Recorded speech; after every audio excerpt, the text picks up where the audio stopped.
ओशो जन्म दिवस 11 दिसंबर को करनाल से 20-22 किलोमीटर दूर एक जगह है सांभली गांव में आनंद ग्राम, वहाँ पर मनाया जा रहा है। और इस जन्मोत्सव कार्यक्रम में ध्यान होगा, ओशो के प्रवचन होंगे, उत्सव होगा और सबका मूल उद्देश्य यही होगा कि हम अपने को और ज़्यादा महसूस कर पाए, अपने से थोड़ी सी मुलाकात हो रही है, हम हैं कौन।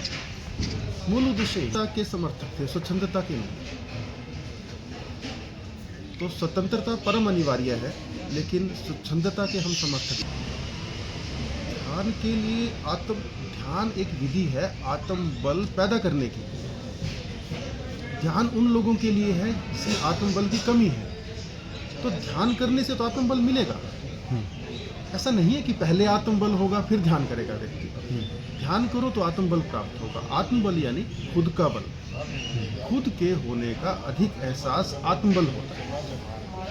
तो ध्यान करने से, आप भी ध्यान करें या कोई भी ध्यान करे, तो उससे व्यक्ति को खुद के होने का एहसास होगा, आत्मबोध होता है। आत्मबोध होता है कि हम हैं कौन। अनुभूति होती है अपनी कि हम क्या है। हम ना तो देह हैं, ना हम मन है, ना हम भावना, फिर है क्या, उसकी बात है। अनुभूति की परिभाषा क्या है? अनुभूति की परिभाषा तो ये कि एहसास होगा आपको कि हम, देखो एक शून्यता है उसमें, एक भरापन है, एक खालीपन है, एक प्रेम है, लेकिन वो सब बताया नहीं जा सकता, अनुभव करवाया जा सकता आपको। आप जैसे पानी है, ये पानी रखें, पानी का कोई कहे कि स्वाद बता दो, नहीं बता सकते। हम कहेंगे लो गिलास लो पानी का और पी लो। ऐसे ही कोई व्यक्ति अनुभव करना चाहे तो बताया नहीं जा सकता, अनुभव करवाया जा सकता है और किया जा सकता है। मुक्ति कर्म कांड में है या जी ध्यान में है? ये सारे क्वेश्चन को मैं जवाब भी देना चाहूँगी। मुक्ति जो होती है, बोलिए। मुक्ति है अनुभव में। अनुभव मुक्तिदायी है। आपको अपना अनुभव हो जाए किसी भी तरीके से, तो वो आपको मुक्त करता है। जो सनातन में कर्म कांड होते हैं तो वो फेल हैं जी सब? नहीं, मैं किसी भी, देखो कर्म कांड का अपना महत्व है। एक बात बताता हूँ, जितने भी तरह के कर्म कांड होते हैं, एक भी कर्म कांड अकड़ के नहीं होता सनातन में। सारे के सारे कर्म कांड झुक के होते हैं। ऐसे झुकेंगे ना कर्म कांड करते से, और झुकने से यदि हम झुकने को किसी भी तरीके से और बढ़ा दें, तो धीरे धीरे व्यक्ति झुकने के माध्यम से भी स्वयं का अनुभव करता है। पर ध्यान के अंदर तर्क शक्ति ज़्यादा बढ़ती है, सनातन के अंदर जो ध्यान के अंदर ध्यान करने से तर्क शक्ति नहीं बढ़ती। ध्यान करने से चेतना बढ़ती है, चेतना विस्तार हो। जैसे जो आप है ना, देखो हम व्यक्ति को, संपूर्ण व्यक्तित्व को कुछ हिस्सों में बांटेंगे। शरीर, मन, भावना, इनके भी भीतर जो है वो है चेतना। जब व्यक्ति मर जाता है उसमें से क्या निकल जाता है? चेतना। तो हम उस चेतना का विस्तार करना चाहते हैं। ध्यान कितने प्रकार के हैं जी? ऐसी कोई परिस्थिति नहीं जो ध्यान में परिवर्तित ना की जा सकती। जैसे अभी हम और आप बैठे हैं ना, ये भी ध्यान में परिवर्तित की जा सकती है। तो इस प्रकार से तो ध्यान असंख्य प्रकार के हैं। इंटरव्यू तो लेते लेते ध्यान कैसे करें, और इंटरव्यू तो देते देते ध्यान कैसे करें। यदि ब्रह्म कुमारी में जाना जाए तो जी वहाँ राजयोग को महत्व दिया जाता है, तो वो कहते हैं ध्यान के लिए यही ठीक है मुक्तिधाम।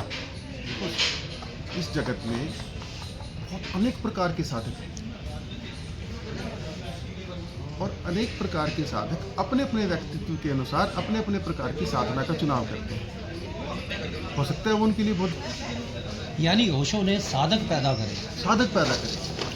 विपासना क्या है जी? साधकों में मेन से सिद्ध निकले। विपासना क्या? विपासना का ध्यान कराते हैं ना ओशो में ज़्यादा। देखो विपासना एक अद्भुत विधि है, बहुत अद्भुत। और मैंने भी विपासना का बहुत अभ्यास किया। अधिकतर कैंप होते हैं तो विपासना के ऊपर ही होते हैं इनके। अक्सर ऐसा नहीं, अक्सर विपासना एक बहुत अद्भुत विधि है, और विपासना के कुछ रहस्य हैं जो सामान्य गूढ़ रहस्य हैं, जो सामान्यतः जन साधारण से छिपे हुए हैं। और संतों की एक महिमा रही है, जो असली संत हैं उन्होंने वो गूढ़ रहस्य बताए नहीं। कारण क्या, नहीं तो फिर नकली लोग बाजार में आके उन गूढ़ रहस्यों को पब्लिक को बताना शुरू कर देंगे। अब वो गूढ़ रहस्य वही जान सकता है जो उसकी प्रैक्टिस करेगा। मतलब ये हुआ कि हर व्यक्ति की अपनी मानसिकता है कि वो शब्दों को आपने कहा वो से समाधि की ओर लेके कहाँ जाना चाह रहे हैं, समाधि की ओर। आपको शायद पता ही होगा, भारत में एक बड़ा अद्भुत ग्रंथ है विज्ञान भैरव तंत्र। उसमें महादेव भगवान शिव माता पार्वती को आत्म जागरण की कुछ विधियां बता रहे हैं। उसमें वो क्या बता रहे हैं, यही तो बता रहे हैं, संभोग से समाधि की ओर। वही ओशो ने बताया, वही भगवान शिव ने बताया। लेकिन भारत की विडंबना ये है कि भगवान शिव का बताया वो उन्होंने सुना नहीं। वो ओशो समाधि की तरफ लेके जाना चाह रहे हैं। भगवान शिव भी माता पार्वती को समाधि की तरफ जाने के रास्ते बता रहे हैं। तो मूल हमारा उद्देश्य है कि कैसे हम भगवान की सत्ता के अलावा कुछ भी नहीं है। ओशो ने कहा खुद को मैं भगवान हूँ, लेकिन ये भी कहा तुम भी भगवान हो। मैं जागा हुआ भगवान हूँ, तुम सोए हुए भगवान हो, और तुम जाग जाओ। जागने का तरीका है ध्यान। मेरा समय पर यहाँ पर ध्यान प्रयोग करते रहे। एक लास्ट सवाल सर, जो शक्तिपात होता है जी कुंडली जागृत करने के लिए, कितनी सच्चाई है इसमें? वेरी गुड, देखो मैं आपको एक बात बता दूं, वेरी गुड। आध्यात्मिक जगत जो है ना, वो स्पिरिचुअल मार्केट बन गया है। तो मेरा निवेदन है सभी साधकों से जो आपके माध्यम से ये देख रहे हैं, शक्तिपात, कुंडलिनी जागरण, तीसरी आंख, चक्रास एक्टिवेशन, इन सब से बच के रहें। कहा जाता है कि शक्तिपात जो कई प्रकार का भी ये है। परिणाम के रूप में घटित होते हैं, कृत्य के रूप में घटित नहीं होते। शक्तिपात साधना करें जब हम शक्तिपात के योग्य होते हैं तो प्रभु शक्तिपात भी करते हैं, का खेल खेले। ओशो का तो ज़्यादा है सहज समाधि भली, कि आप ध्यान में उतरें, लेकिन उसकी विधियाँ उन्होंने इतनी सिंपल कर दी हैं कि कोई भी नॉर्मल व्यक्ति, कोई भी व्यक्ति उनसे जुड़ेगा और उनकी अंडरस्टैंडिंग धीरे धीरे बढ़ती जाएगी और वो चीज़ें अपने आप से ही घटना शुरू हो जाएंगी। क्या कहोगे मैम? जी आप कुछ कहना चाहिए? बस बहुत अच्छा सारा कुछ बोला जा रहा है। बस शक्तिपात में बताओ जी। हाँ, शक्तिपात का मैं ये बता रही थी। हाँ